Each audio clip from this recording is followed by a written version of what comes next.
Paz de Cristo, paz de Cristo. Bueno, en este día no transmitimos domingo, hoy sábado, pero este fin de semana no transmitimos el culto desde la iglesia, no tendremos esa actividad que hacemos toda la semana, preferimos no hacerla y respetar ese decreto feriado irrenunciable para que los ciudadanos puedan asistir a las urnas a votar. Así que nosotros vamos a respetar eso. Sin embargo, queremos compartir igual una reflexión en torno a la palabra de Dios y algunas ideas que tenemos en cuanto a lo que es el Estado y la iglesia. Algunos sueñan, yo también fui joven e idealista también, y uno en el idealismo quisiera que todo estuviera bien y le fuera bien, y quiere el éxito de nuestra facción. En este caso nosotros como discípulos del Señor Jesucristo, como cristianos, como asamblea apostólica, quisiéramos que en realidad se cumpliera esa palabra de Chile para Cristo.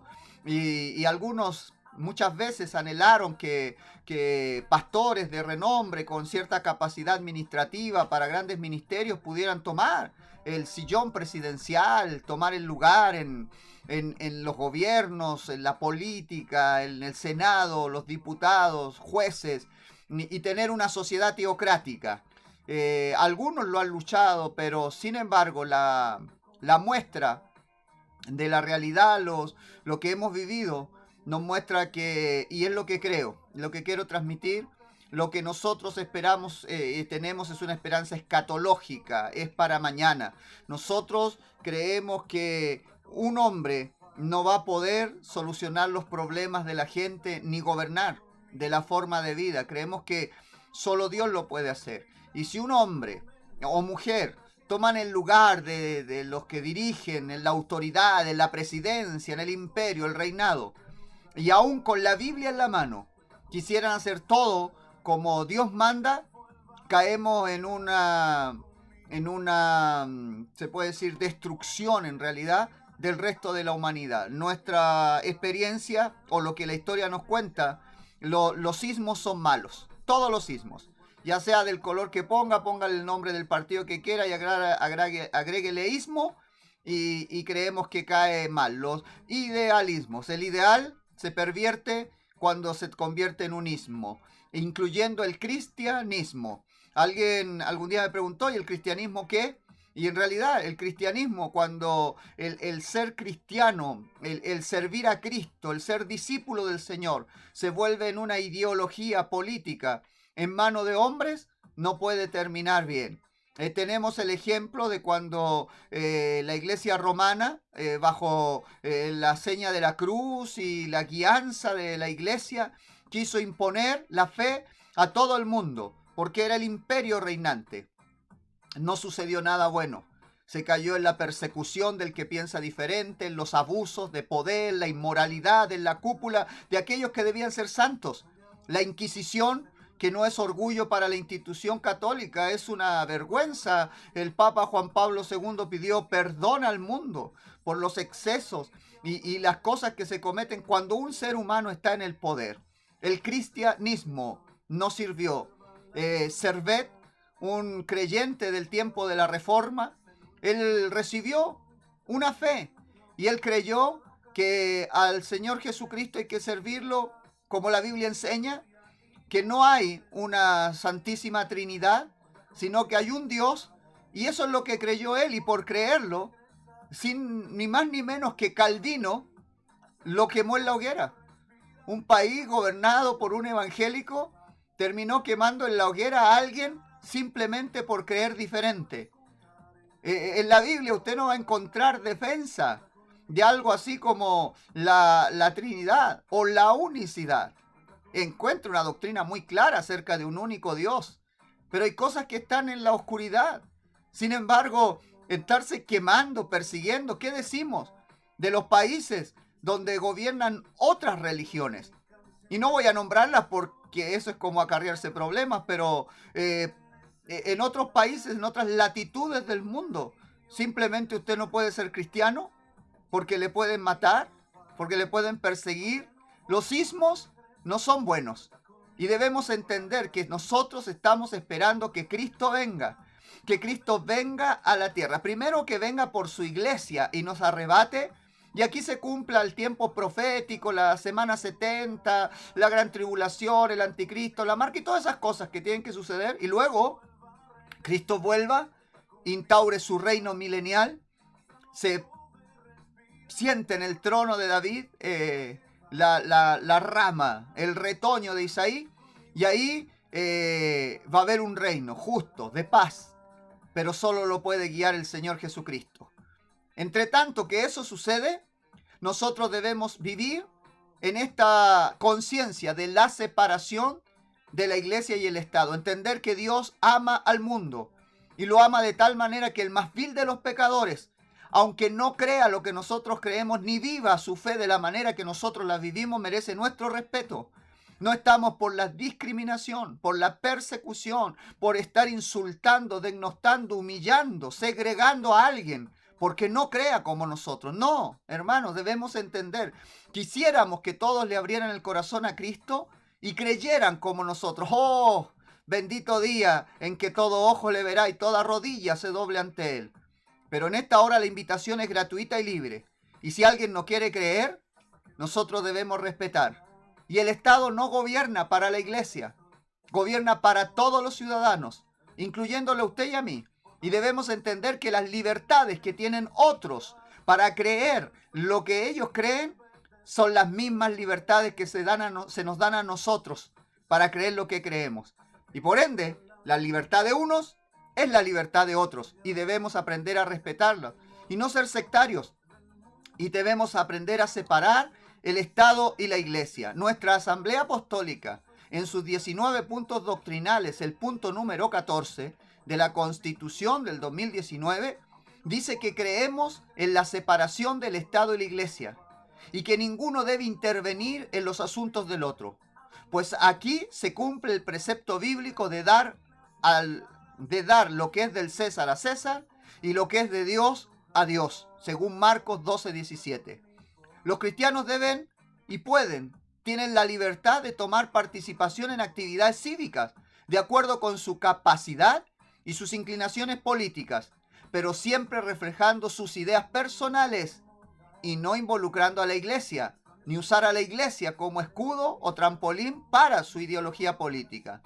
La Asamblea Apostólica siempre es neutral y tiene cabida para los hombres de todos los credos políticos. Al mismo tiempo, todos los cristianos deben obedecer a las autoridades civiles y todas las leyes y disposiciones que de ellas emanen, siempre que no contradigan sus principios religiosos o los obliguen a hacer cosas en contra de su conciencia. Romanos capítulo 13, versículo 1 al 7, Constitución de la Asamblea Apostólica del año 2019. Lo que nosotros esperamos que esté reflejado en la nueva Constitución no son leyes o decretos especiales para favorecer únicamente al segmento pentecostal, evangélico, cristiano. No, lo que queremos es que siga habiendo libertad de culto y que se nos dé libertad, respeto a la objeción de conciencia. Porque ponemos a Dios primero y queremos ser buenos ciudadanos. Pero si el Estado nos pone a desobedecer a Dios, ya tendremos que nosotros decidir. Y me es lícito obedecer a Dios antes que a los hombres. ¿Qué dice la palabra de Dios con respecto a este tema? Dice lo siguiente, Mateo capítulo 22, versículo 17 al 21. Dinos pues, ¿qué te parece? ¿Es lícito pagar impuesto al César o no? El César representaba un poder que había dominado, esclavizado a Israel. Y le preguntan a Jesús, ¿tenemos que pagar impuestos a estos invasores? Ni siquiera es para nosotros, para el bien nuestro. Esto se lo lleva Roma. Y el versículo 18, Mateo 22, 18, la Biblia de las Américas, dice, pero Jesús, conociendo su malicia, dijo, ¿por qué me ponéis a prueba, hipócritas? Mostradme la moneda que se usa para pagar ese impuesto. Y le trajeron un denario. Y él les dijo, ¿de quién es esta imagen y esta inscripción? Ellos le dijeron, del César. Entonces él les dijo, pues dad al César lo que es del César y a Dios lo que es de Dios. O sea, si nos ponen impuestos en el Estado y tenemos que pagarlo, dad a César lo que es del César Eso es todo, eso es lo que ordena la palabra de Dios. Romanos capítulo 13, versículo 1 al 7 dice: sométase toda persona a las autoridades que gobiernan, porque no hay autoridad sino de Dios, y las que existen, por Dios son constituidas. Por consiguiente, el que resiste a la autoridad, a lo ordenado por Dios, se ha opuesto, y los que se han opuesto, sobre sí recibirán condenación. Porque los gobernantes no son motivo de temor para los de buena conducta, sino para el que hace el mal. Deseas, pues, no temer a la autoridad, haz lo bueno, y tendrás elogio de ella, pues es para ti un ministro o diácono de Dios para bien. Pues si haces lo malo, teme, porque no en vano lleva la espada, pues ministro es de Dios, un vengador que castiga al que practica lo malo. Por tanto, es necesario someterse no solo por razón del castigo, sino también por causa de la conciencia. Pues por esto también pagáis impuestos, porque los gobernantes son servidores, diáconos otra vez, de Dios, dedicados precisamente a esto. Pagad a todos lo que debáis, al que impuesto, impuesto, al que tributo, tributo, al que temor, temor, al que honor, honor. Tito 3, versículo 1 dice: recuérdales que estén sujetos a los gobernantes, a las autoridades, que sean obedientes, que estén preparados para toda buena obra. Primera epístola del apóstol Pedro, capítulo 2, versículo 13 al 15, todo de la Biblia de las Américas. Someteos por causa del Señor a toda institución humana, ya sea al rey como autoridad, o a los gobernadores, como enviados por él para castigo de los malhechores y alabanza de los que hacen el bien. Porque esta es la voluntad de Dios, que haciendo bien, es decir, obedeciendo a la autoridad, hagáis enmudecer la ignorancia de los hombres insensatos. Creemos entonces en la separación de la iglesia y el Estado, pero que las autoridades que existen, de la naturaleza y origen que sean, nosotros debemos aprender a obedecerlas y estarles sujetos. Eso agrada al Señor. Porque tenemos que entender que entre la iglesia y el Estado hay una división, es una cuestión de jurisdicción, del derecho a poner orden. Es una cuestión de quién tiene el derecho a gobernar aquí. La iglesia es gobernada por Dios, por su palabra, a través de los siervos de Dios mientras se sujeten a Dios y a su palabra. El Estado es gobernado por políticos, etcétera, líderes, autoridades que gobiernan para todos, independiente de su credo o de su color. Es decir, la esfera en donde la iglesia o el Estado tienen derecho a imponer su autoridad. La separación iglesia-Estado es el concepto por el cual las instituciones del Estado y religiosas o iglesias se mantienen separadas y las iglesias no intervienen en los asuntos públicos ni el Estado en los asuntos de las iglesias, teniendo cada parte una autonomía para tratar los temas relacionados con su esfera de influencia. Nuestra jurisdicción, la mía como pastor, no es la casa de nadie. Yo no puedo ir a dar órdenes a la casa de nadie porque para eso hay un jefe de hogar o jefa de hogar y está una familia ahí con su propia cultura, necesidades. Mi jurisdicción es el púlpito. Allí predico todo el consejo de Dios, le guste a quien le guste o le disguste a quien le disguste. Pero luego, cuando bajo del púlpito y salgo de la iglesia, soy un ciudadano que debe cumplir con las leyes y respetar a todos. Y todos me deben respetar a mí. Y en su casa yo no voy a ir a dar órdenes. Usted tiene que dejar que la palabra de Dios ponga orden ahí, porque también es discípulo. Pero a la vez vivir bajo las leyes, el Estado. Ahora, existe en esto de la separación de la iglesia y el Estado tipos de Estado que tienen distintas relaciones con las iglesias. Está, por ejemplo, el Estado ateo. No admite ninguna forma de religión, iglesia o culto. Prohíbe totalmente la práctica religiosa. Y quizás un caso conocido de esto sería Corea del Norte, donde no hay otra fe más que la del Estado. Está el Estado con religión oficial o la teocracia. Ahí son dos diferentes. Donde está la religión oficial, una iglesia o religión ocupa el lugar junto al Estado en tareas de gobierno y orden público. El Estado mantiene la iglesia oficial, como el caso de Inglaterra. Una religión dominante es la que ocupa el poder en el gobierno y se aplican las leyes que conciernen a esa religión. Y eso sería un caso como el del Estado Islámico, donde es la religión del Islam la que gobierna los asuntos públicos y la política. Ahora bien, ese ya sería un Estado teocrático. Están los estados laico-neutral o neutro-colaborativos. Está el Estado neutro-colaborativo, donde el Estado admite todas las religiones.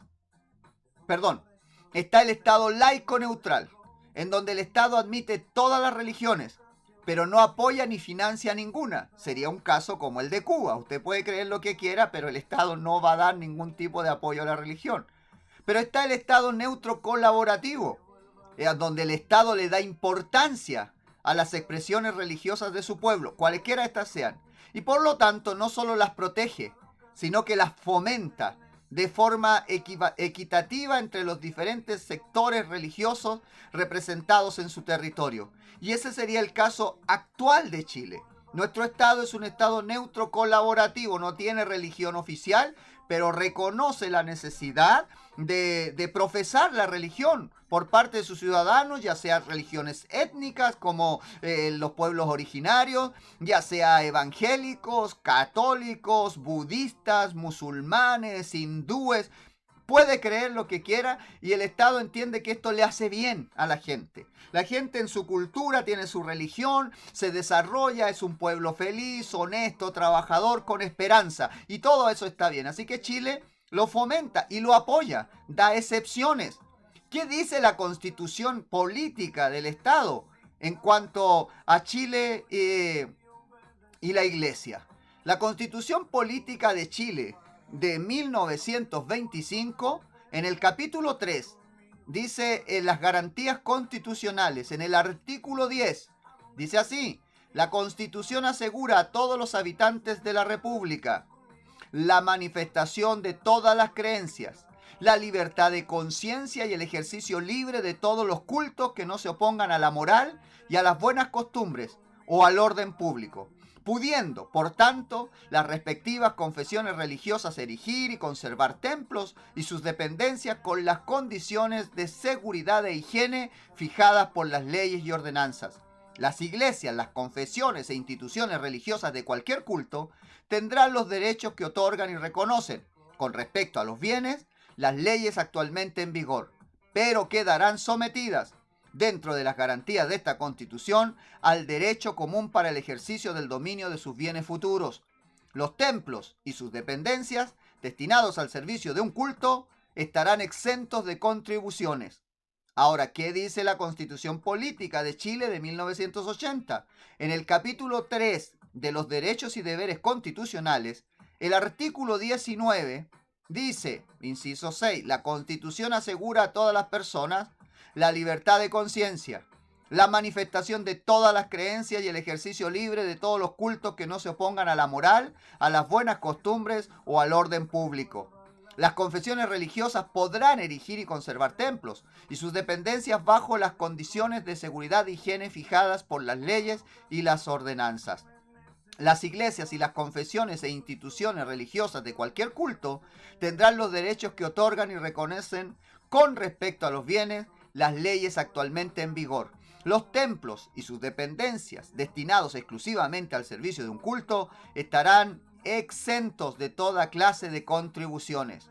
Ahora bien, quiero que entendamos esto, mis hermanos, los que me escuchan aquí en Chile, los que pertenecemos a la iglesia aquí en este país. Ese concepto de separación entre la iglesia y el Estado, así, tajante, en donde no interviene uno con el otro, ni viceversa, eso es una idea americana.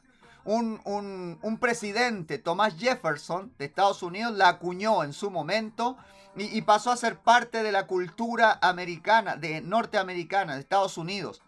Pero no es así ni en todos los países ni con todos los regímenes políticos. Ya vimos que hay países donde son ateos y no hay derecho a tener iglesia.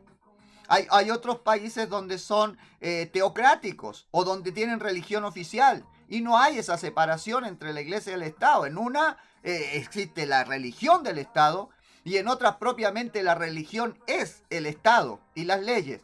Están otras, como lo vimos el caso de Cuba, donde es un laico y usted tiene derecho a creer, pero no hay colaboración de ningún tipo. O está el Estado colaborativo, como el chileno, donde usted tiene derecho a creer y el Estado apoya. Y le da garantías, libertades, le deja tener templos, los libra de contribuciones.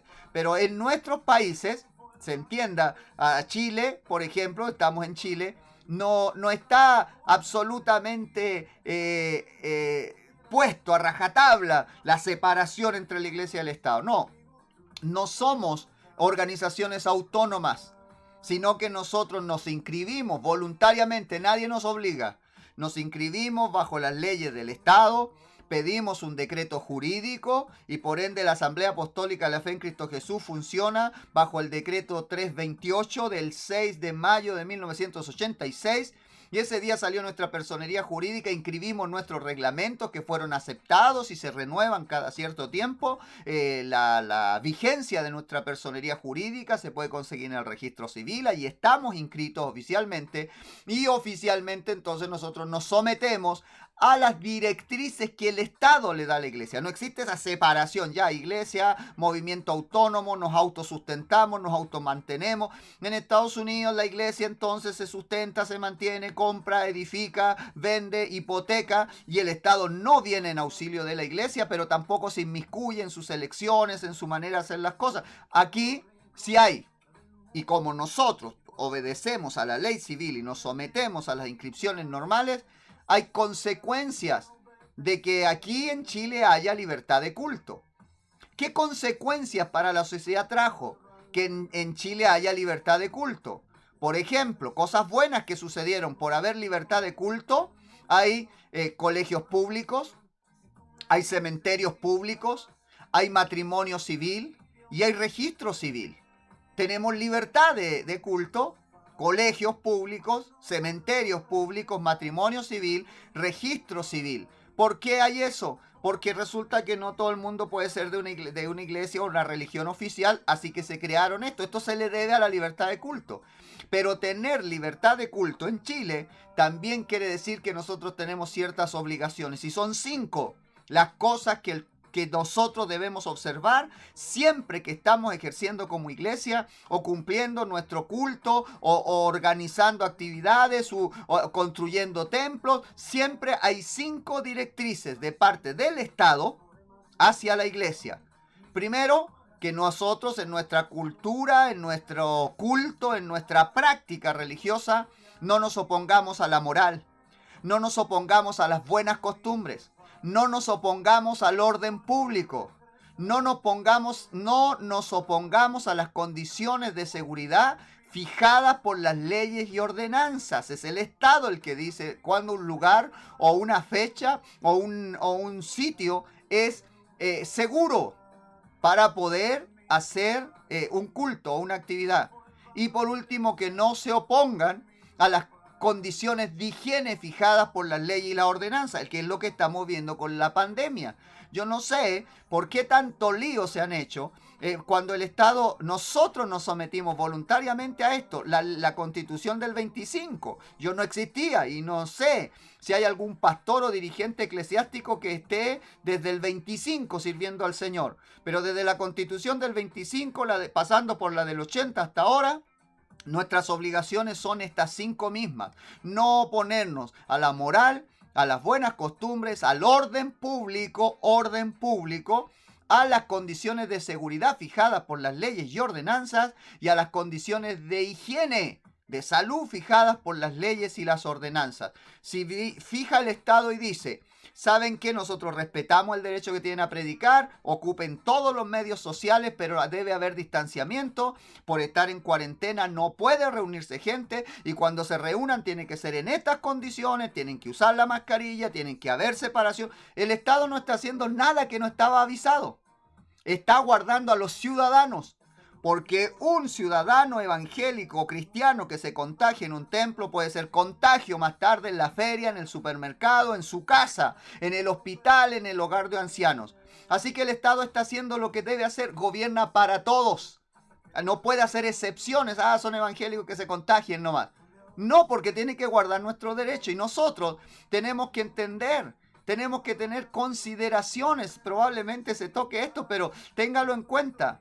En la Biblia, usted no va a encontrar el derecho a un templo, el derecho a construir o poseer una propiedad. Los apóstoles no lidiaron con eso. No es parte de la doctrina. Son cosas que el Estado o la política le ha ido cediendo a las organizaciones. Pero si nos la quitan, no están oponiéndose al Evangelio ni a nuestra fe. Simplemente es organización política. Mire, consideraciones prácticas. Hasta que se terminó de escribir el Nuevo Testamento, la iglesia no administraba templos o lugares de culto. No había sistemas de sonido. Pablo, Pedro, el Nuevo Testamento, la Biblia. No había sistemas de sonido ni amplificación. No había grupos de alabanza. Es muy probable que no contaran con la mayoría de las cosas que nosotros creemos que son propias del libre funcionamiento de una iglesia. Así que cuando la ley nos dice no pueden meter bulla a esta hora, para nosotros es alabanza, pero ellos tienen derecho a decir no, la amplificación, la música, el uso de instrumentos es solo en este horario. No están persiguiendo a la iglesia, están poniendo orden. Que a usted y a mí nos puede parecer mal porque nosotros somos de esta generación en donde ya existían los templos con coros, con música, pero no lo va a encontrar en la Biblia. No va a encontrar ningún versículo bíblico que le ordene a usted que tiene que tener esa alabanza, esa amplificación, ese micrófono, ese canto. Y por ende, cuando el Estado pone orden, no está oponiéndose a Dios y nosotros no tenemos autoridad bíblica entonces para caer en rebeldía contra las autoridades que están puestas por Dios. En el trato actual de separación y respeto de la Iglesia y el Estado, debemos recordar siempre que no estamos en un estado teocrático, no estamos en un estado teocrático, sino de libertad de culto, por lo cual la libertad de cualquier secta es también la garantía de mi libertad como iglesia. Oye, pero mira, esta, el otro. Nos dan permiso a nosotros para tener culto las otras denominaciones, iglesias y culturas y religiones tienen la misma libertad. El Estado gobierna, administra y legisla para todos los ciudadanos. Y nosotros debemos aprender a diferenciar esto.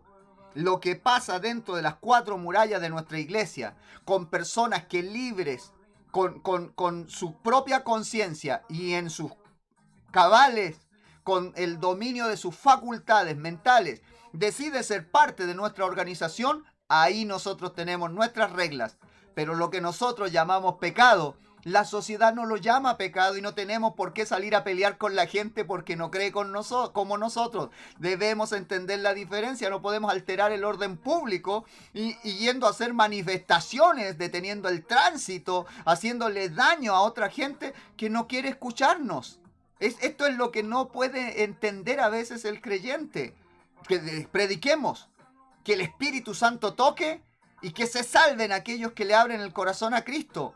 Pero si no quieren creer, no los podemos discriminar, no podemos hablar mal de ellos, no podemos acusarlos, no podemos andar haciendo este tipo de divisiones en la sociedad. El Estado no gobierna pensando en la iglesia o específicamente en sus valores o en los míos. Gobierna para que haya derecho igualitario y en eventualidades tener salvaguardada la seguridad de todos. De ahí viene la unión civil, porque esta persona queda ahí después desprotegida. ¿Quién hereda a quién? El hijo que nació fuera del matrimonio, que antiguamente quedaba a la deriva, ahora la ley le dice, no, tiene derecho, el ADN que lo compruebe y tiene derecho. ¿Por qué? Porque si no el Estado tendría que hacerse cargo de todas esas personas, pero hay quienes son responsables de ellos.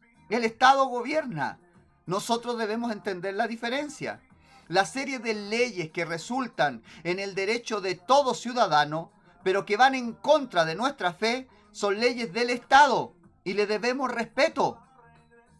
Ahora, quien libremente quiera ser parte de nuestras congregaciones, voluntariamente se sujeta a las leyes y normas que dicen relación con lo que nosotros consideramos la mejor manera de adorar a Dios y de demostrarle nuestra devoción.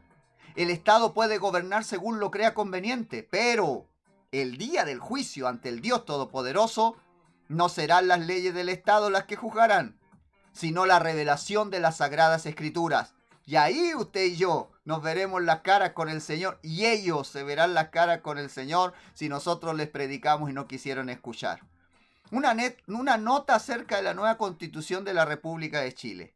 Ella no existe, recuerde esto, iglesia, la nueva constitución, la que se tiene que escribir después de que se escojan los constitucionalistas, no existe hasta que esté escrita y aprobada en un plebiscito por la mayoría de los chilenos. Ahí, cuando ya esté escrita esa nueva constitución, todos los que tenemos nuestros valores y queremos libertad de culto y tenemos libertad de objeción de conciencia, la tenemos que leer para ver si guarda nuestro derecho. Y si no, no tenemos por qué aprobarla. Y mientras no se apruebe en el plebiscito, no va a salir. Se va a tener que escribir otra vez y otra vez hasta que se haga eco de nuestras necesidades. Ahora es cuando el pueblo evangélico debe hacer uso de su derecho al voto y a decidir por los destinos de la nación. Todos debemos leer el nuevo texto constitucional y aunque consagre una serie de reformas que no nos gusten porque son del Estado, aunque pase de Estado colaborativo a neutro o de presidencial a parlamentario, lo que nosotros no podemos aprobar es que se quite del texto constitucional la libertad de culto y el derecho a la objeción de conciencia. Son las únicas dos cosas. Si a usted le place que cambie de una cosa a otra, o la mayoría decide que este se vuelva un Estado laico y ya no haya ningún tipo de apoyo a la iglesia, en el Nuevo Testamento no existían templos, ni tesorerías, ni corporaciones, ni mesas directivas. Así que no están persiguiendo a la iglesia. Es el Estado formándose o reformándose. Mientras el texto siga manteniendo la libertad de culto, como hasta ahora, de lo demás no debemos preocuparnos o alarmarnos, porque hoy en día tenemos infinitamente más garantías y libertades que las que tuvieron los discípulos del primer siglo. Y ellos nunca enseñaron la desobediencia o la rebelión hacia las autoridades del Estado. Cuando Pablo, Pedro, Juan escribieron acerca de Mateo, o escribieron acerca de someterse al Estado, a la autoridad, al rey, dar al César lo que es del César, en ese tiempo el Estado los perseguía, los quemaba, los entregaban a las fieras, los leones se comían a los cristianos, los asesinaban sin ningún derecho. Y aún así ellos dijeron que había que obedecer, mientras no se opusieran a lo que Dios ordena. Ahora tenemos infinitamente más garantías y derechos como ciudadanos, no importando la forma de gobierno que sea. Dictadura, como en el caso de Roma, en el siglo I, república, democracia, monarquía, etc. El cristiano tiene que estar sujeto al gobierno bajo el cual viva. Sin gobiernos en la tierra, no habría ninguna seguridad de vida y de propiedad. El salvajismo y la anarquía dominaría todo. Nosotros, que debemos ser mansos y humildes, ¿qué garantía entonces de seguridad tendríamos sin una autoridad gobernando a los ciudadanos? Nuestra sujeción a los gobiernos se basa en la suposición de que los gobiernos estén llevando a cabo el propósito divino de proteger a sus ciudadanos y castigar a los malhechores. A veces los gobiernos ignoran este propósito y abusan de los inocentes en las persecuciones, en las torturas, etc. Y protege a los malhechores. En caso de que un Estado, una ley, demande al cristiano hacer algo que como hijo de Dios no puede hacer, entonces el creyente tiene que desobedecer en lugar de estar en sujeción. Hechos capítulo 4, versículo 19 y capítulo 5, versículo 28 al 29. Dios levanta a los gobiernos humanos y los quita. Obra en los asuntos de los hombres, hace uso de los gobiernos humanos para alcanzar sus fines, castigar, bendecir, etc. Romanos 13:4 dice así: pues es para ti un ministro, diácono, de Dios para bien.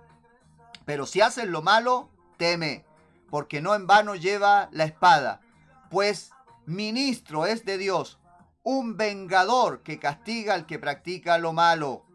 Así que mis hermanos, en este tiempo en que se está decidiendo esto del Estado, la Iglesia, la nueva Constitución, no pierda la cabeza entrando en pánico. Puede ser que tengamos que reformar la forma en que gobernamos nuestras iglesias, en que se organizan las corporaciones, pero no es persecución. Mientras no nos prohíban predicar la palabra de Dios y no nos quieran obligar a vivir en contra de lo que Dios manda, usted y yo tenemos que aprender a separar entre el Estado y la iglesia. Quien quiera servir a Dios, lo hará en la iglesia, como Dios manda. Y ellos se sujetarán, nos sujetamos a lo que Dios ordena. Pero allá afuera, en la vida civil, son otras las leyes. Y lo que nosotros llamamos pecado, ellos lo aceptan. Y no por eso nosotros vamos a creer que el Estado está persiguiendo a la iglesia. Debemos aprender la separación. Orar por nuestros gobernantes, por quienes nos dirigen. Seguir creyendo que al final, en última instancia, Dios pone reyes y quita reyes. Y que nosotros podamos en paz seguir predicando, congregándonos, esparciendo la palabra de Dios en un parque, en una plaza, en un templo. Y si no hay templo, en las casas, como la iglesia primitiva. Y a través de las redes sociales, impartir todo el consejo de la palabra de Dios. Mis hermanos, oremos para que el Señor deje esta palabra, este consejo, esta reflexión en nuestros corazones y que cada uno de nosotros pueda aprender a discernir qué es la voluntad de Dios, qué es servir a Dios y cuándo es que podríamos desobedecer a la autoridad, cuándo es que de verdad está ordenando en contra de lo que Dios enseña. Los ismos nunca han sido buenos. Y lamento decir que las corporaciones, cuando crecen y manejan caudales de dinero, propiedades, a veces se empiezan a transformar en ismos y quieren presionar políticamente a los gobernantes con la membresía que tienen, como ovejas ocupan a sus rebaños para hacer presión para sus intereses económicos, políticos. Pero eso no lo va a encontrar en la palabra de Dios. Cristo viene pronto, que nos encuentre siendo su pueblo. No sea cosa que el Señor un día deseche a las corporaciones evangélicas, a las corporaciones apostólicas, y se vaya detrás de los que están en las plazas, de los dispersos en el mundo, en la orfandad de la sociedad, porque quizás en ellos se encuentra discípulos que quieran servirle en espíritu y en verdad. Que Dios tenga misericordia de nosotros y nos ayude a ser cristianos según la palabra de Dios, según el consejo y el fundamento de apóstoles y profetas, siendo la principal piedra del ángulo Jesucristo mismo. Todavía no nos cierran, todavía podemos predicar con libertad, todavía alabamos el nombre de Jesús. Señor Jesucristo, usted es el dueño de todo. Santo, santo, santo. Toda la tierra está llena de su gloria. Le pedimos, Señor amado, que usted guíe los destinos de nuestra nación, que usted guíe la escritura de la nueva Constitución, que usted guíe al Estado, Señor, y le pedimos que en su misericordia se nos permita tener siempre libertad de culto y la libertad de la objeción de conciencia para seguir sirviéndole a usted y a nuestra nación de acuerdo a nuestros principios y a nuestros valores, Señor. Mantener muy en alto el testimonio de fieles hijos de Dios que dan al César lo que es del César y a Dios lo que es de Dios. Ayúdenos, Señor, a permanecer firmes y velando en la sana doctrina, en la leche espiritual no adulterada y no en la politización o en la manipulación de la palabra de Dios para intereses políticos o egoístas de aquellos que aman el poder, sino por el contrario, que seamos discípulos, que aprendemos de usted a ser mansos y humildes de corazón y que aprendemos, Señor Jesucristo, de usted este mismo sentir que hubo también en Cristo Jesús, el cual se entregó a sí mismo y tomando la condición de hombre se hizo obediente, siervo obediente hasta la muerte y muerte de cruz. Señor Jesús, nos ponemos en sus manos, haga en todo su voluntad, en el nombre de nuestro único Dios y Salvador, Jesucristo. Amén. Amén. Así que le invitamos a darle su corazón a Cristo. Y si viene a Cristo, no va a dejar de ser un buen ciudadano. Al contrario, va a ser mejor ciudadano. Pero ahora va a tener también principios y valores que regirán su vida a un nivel mucho más elevado. Siempre yendo hacia adelante, hacia la meta, el premio del supremo llamamiento en Cristo Jesús. Hasta la próxima. Dios le bendiga.